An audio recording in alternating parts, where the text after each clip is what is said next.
Here is the Indonesian Genocide of the PKI. That episode of Last Week Tonight? Me neither. In 1965, 6 Indonesian generals were killed by a number of military conspirators declaring that a right-wing coup was about to happen and that these new generals needed to be neutralised.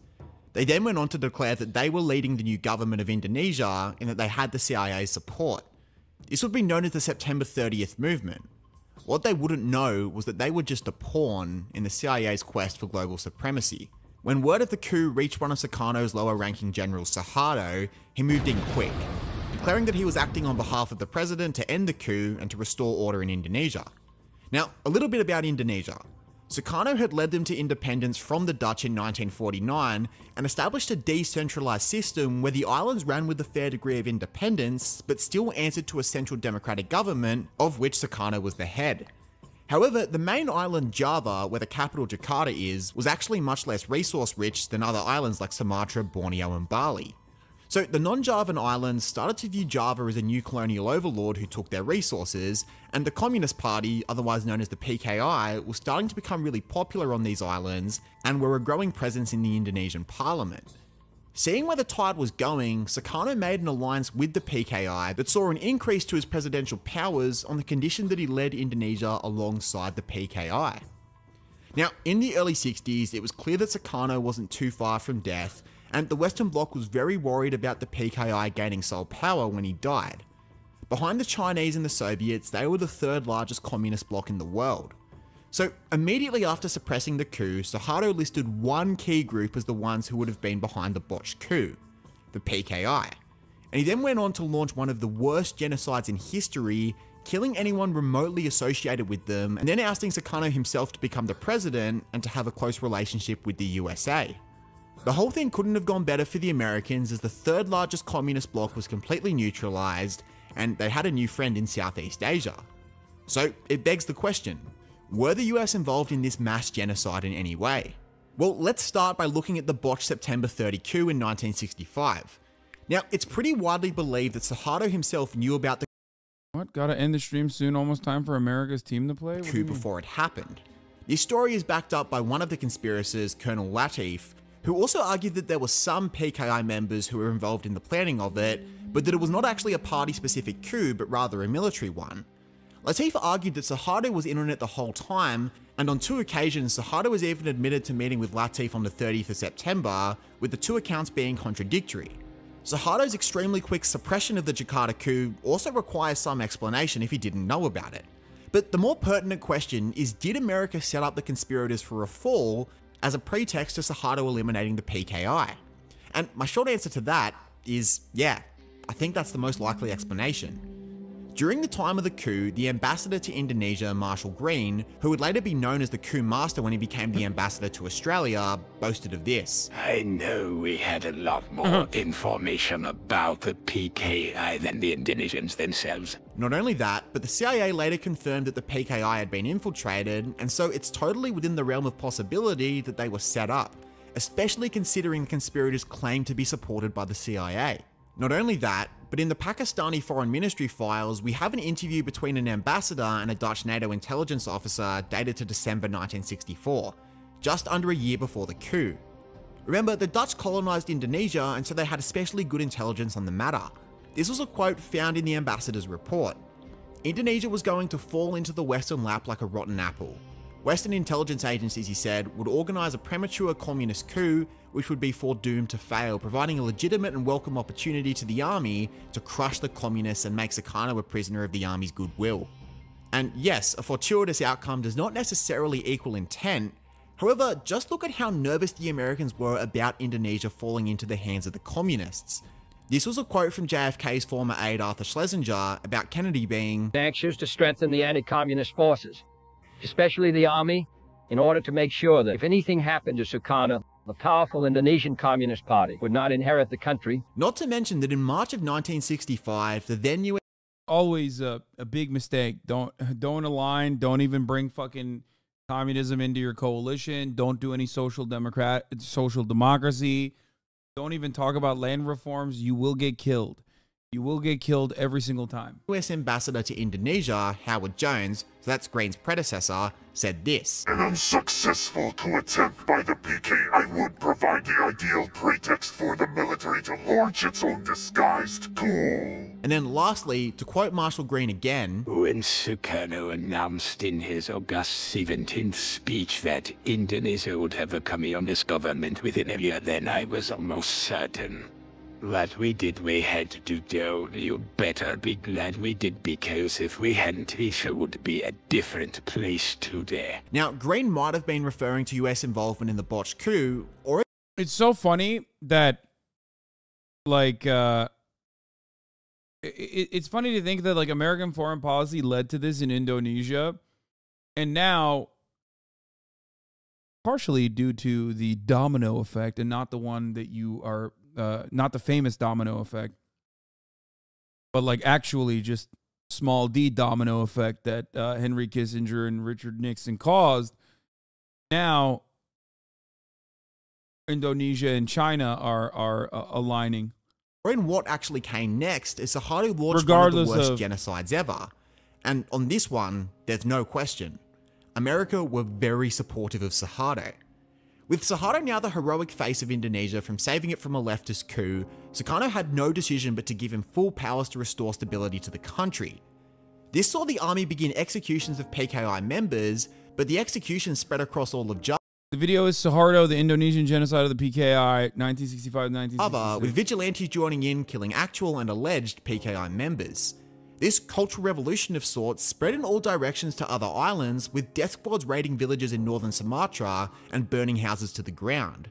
In Bali, the anti-communist hatred was especially strong because of the culturally ingrained caste system, which emphasized the need for permanent classes of people.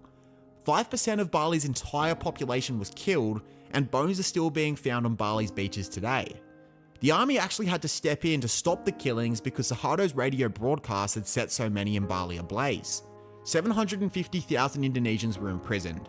PKI members were executed immediately, while those with looser links like being part of a labour union received hard labour.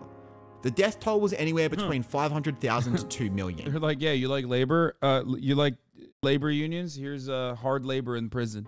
That's at the very least Rwandan genocide levels, and more likely Cambodian genocide levels. And yet we know nothing about it. And why might that be? Because what you're not taught in school is that the CIA allowed this to happen in the name of freedom. Indonesians were literally killed for their political association or religion as part of a big game to protect freedom of political association and freedom of religion across the world. So how are they involved in all of this? Well, firstly, they gave the list of 5,000 names of communist operatives over to the Indonesian army. Well, maybe they did not know what would happen to those 5,000. After all, America was the greatest country of— No, Dennis, they definitely knew. You see, in 2017, the National Security Agency released the telegrams between Washington and their Indonesian embassy, and it is damning. In 1965, the embassy in Java reported on victims being delivered to civilians for slaughter, and a few days later said that the army is delivering 10 to 15 people a night to be killed by Indonesian. I mean, how could you say that the CIA had any involvement in this? It's crazy. Muslims. That telegram even said that allowing the civilians to do it took the culpability off of the army.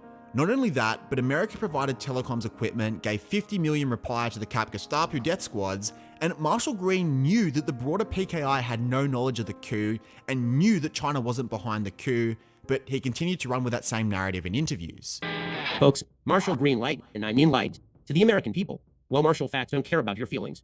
You knew the PKI masses had no involvement in the September 30th movement, so why did you keep peddling that myth? Now, of course, folks, the woke media doesn't want to cover this. Okay, not all deepfakes are 10s, but I've got to find some way to break up this depressing content. Now, make no mistake, it wasn't just America who was complicit in this genocide. We played a reprehensible role too. Oz Radio blasted Suharto's army propaganda. Oh, when he said we, I was like, who the fuck's he talking about? And then I forgot he's Australian, right? Ambassador to Indonesia, Mick Shan, ordered Oz Radio to focus on the PKI involvement in the coup and not discuss the army's mass killings of Indonesians. Our Prime Minister at the time, Harold Holt, also said to America that with 500,000 to 1 million communist sympathizers knocked off, I think it's safe to assume a reorientation has taken place. But let's be real. This genocide would have happened in spite of Australia's involvement.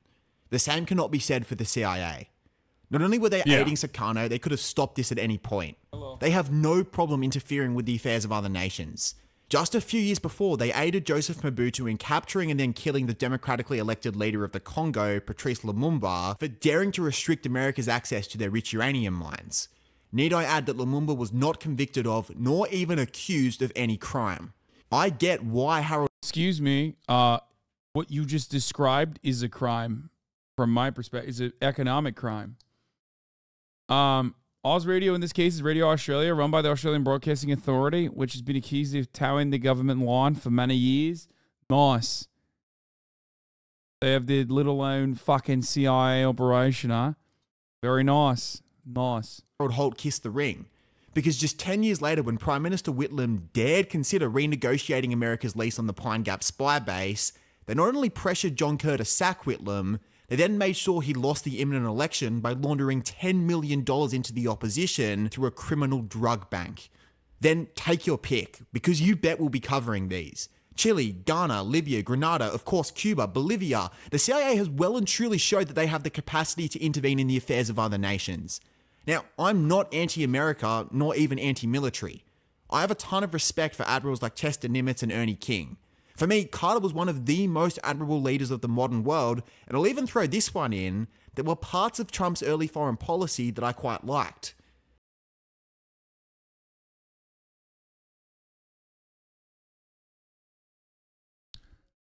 The Australian brain must be studied. How do you conduct yourself in this manner? He wrote 9 minutes of fucking absolute greatness. And then turned around and was like, Jimmy Carter was fucking nice. And even Donald Trump, early stages. Bro, he did the Muslim ban. Like, what do you mean? What the fuck? Anyway. Yeah, and bombed Syria. Didn't he drop the Moab like immediately? But the reality is that the CIA are all about maintaining the empire, regardless of how... Lumumba is even worse because he asked the U.S. for help during the Congo crisis, but they said no, so he went to the Soviets who helped, but then America was like, he's communist, which is so wild. What do you mean? You just described Ho Chi Minh as well. That is not the first, nor will it be the last time that is exactly what has happened. That literally, dude, American history is always just like a cycle of L taking and then trying to boulder your way through it. Okay? It literally happens all the time. It is always the same. We just have kept, much like Henry Kissinger, failing upwards over and over again because we have all the guns. We have the most guns. Inconsistent their morality becomes. If you're going to posit that America is this objectively good force in the world that needs to counter the rise of an authoritarian power like China, remember this. Oh, that's... As China was doing its cultural revolution, the CIA was helping Indonesia with an Asian Holocaust. The founding fathers might have been very ideological, but the CIA are not. For them, it's a game of empire masquerading under the banner of freedom. Where was the freedom of political association for those involved with the PKI? What is he? Is he like... I'm trying to understand. I'm trying to discern his like Australian-ass politics, and it's like breaking me a little bit. Where was the freedom of religion for non-Muslims in Bali? Where was the freedom of speech for innocent Javas who just wanted basic working rights and were tarred with the communist brush? I'm not Alex Jones. I'm a history teacher. I don't have any interest in inside job theories or who killed JFK or anything like that. These are the documented facts released by the National Security Agency themselves. But the narrative has been set, and for that reason, issues like... I feel like he's more of a... I can't tell. He literally almost lost the revolution. The French of the Baylor just out. I think maybe he's like he seems like anti-CIA. Maybe he's like anti-Muslim, maybe? I can't tell. Maybe he's like xenophobic, but also kind of like anti-Muslim, but also anti-CIA at the same time. It's interesting.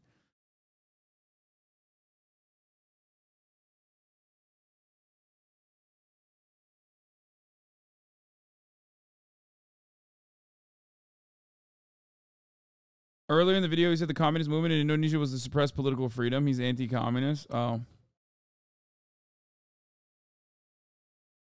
Why do you have to define him? For no reason. Why do you have to come in here and cynically ask that question like, I bet you want to put him in a box so you can hate on him. It's like, no, this is what I do. It's like fun. It's fascinating. When I encounter someone whose politics are not easy to decipher, I like to try and have a little fun and figure it out. Why do you have to immediately assume like that there's like a second reason, a second purpose? You know what I mean? Why is that fucking annoying to you? Is it because that's what you do, where you neatly fucking package people into a box only to diminish their perspective by being like, well, that's a commie, lol. Is that why? So you just project that onto the people that you're watching? No, here in Australia, teachers have no resources and have to create them like he's doing. To be fair, you assumed he was being hostile. Who? Oh, the person who said, why does his politics matter? Because I know that motherfucker's being hostile. That question in and of itself is a hostile one. Wait, that's an inherently hostile question. Like, what are you, stupid? Come on. That was literally a fucking loaded ass question, the way that he presented it. How do people still hit the just curious? How do people still believe when someone says just curious? They go, oh, dude, he's saying he's just curious. I don't understand. He just seems like he's just curious.